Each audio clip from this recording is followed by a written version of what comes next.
The default settings for oscilloscope.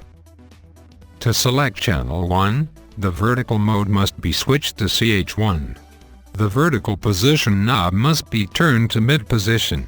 The horizontal position knob must also be turned to mid position. Select A for horizontal display at the top left of front panel. Select Auto for the trigger mode selection. Turn the variable knob for channel 1 to cal position on the right. The default settings for old oscilloscope. Similarly, select channel 1 for vertical mode. Turn the horizontal position to mid position.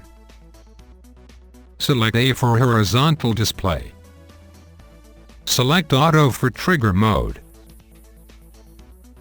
Turn the vertical position to mid position.